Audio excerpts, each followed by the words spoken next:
These landscapes, SAP landscapes, have been evolving over time into becoming a completely hybrid approach where you have parts of the landscape on-premise, parts on public cloud, parts on private cloud, software as a service, platform as a service, infrastructure as a service, all of these interconnected, which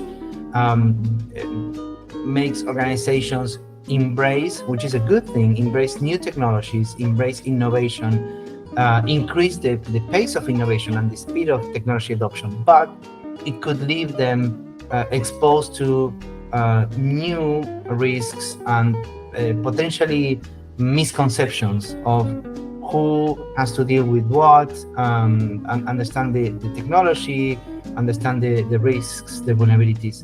So that's why at this point in time, the topic of this book is super important, because we need more professionals well-versed into cybersecurity for SAP.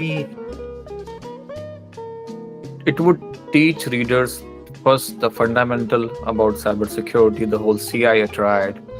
I talk about the SAP landscape, what it means from the new, and SAP landscape had been changing. I think I know JP mentioned about that as well. Like, it's no longer within on-prem. It's no longer a legacy system which is sitting within a firewall, right? It's changing to more cloud, more hybrid environment. So I guess the book would teach our readers fundamentals, understand SAP landscape, understand cybersecurity, then going deep into it. How do you build your SAP cybersecurity program? The answer to that question is yes, it does both.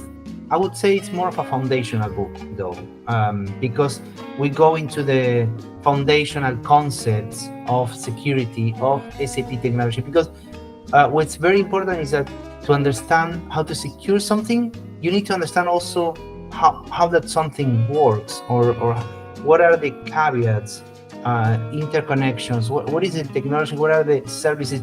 You need to understand how it works to properly secure it, right? So this book focuses a lot on that. We go through the technology landscapes of SAP applications, the concepts. Hey, understand that when you deploy an SAP application, you have all of these components, you have all of these building blocks.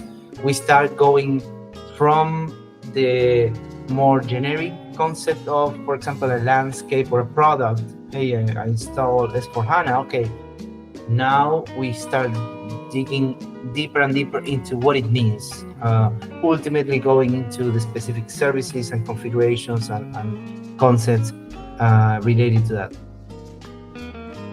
I think some knowledge about SAP. I think when we have been thinking about envisaging who is our reader, we thought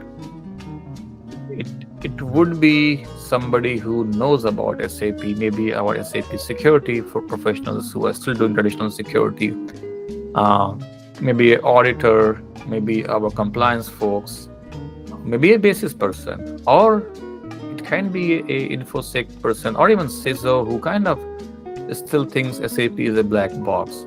So I think you don't need to know a lot about anything. If you understand SAP on a very high level is good. But even if you are like a beginner, I think you would find value from the book, because we have tried to make it fundamental, very basic, at least in the beginning. I have a background in cybersecurity, so I started working in cybersecurity almost 20 years ago, and I'm very technical, so I go very deep into the technology, the services, operating systems. I did that also through my journey around SAP security. And while doing that, I was able to understand the concepts, the problems, the vulnerabilities, the risks affecting SAP applications. And that's what I dumped into the book, right? So it was a very good collaboration with Gaurav, because he brings a client's perspective, right? A company, an organization navigating the challenges of implementing cybersecurity for SAP, Whereas I come more from the technical side, more like, hey, if you talk about cybersecurity for SAP, these are the elements that you need to address. These are the concepts, these are the topics, this is the technology, these are the risks, the vulnerabilities. So we complemented it very well while writing this book.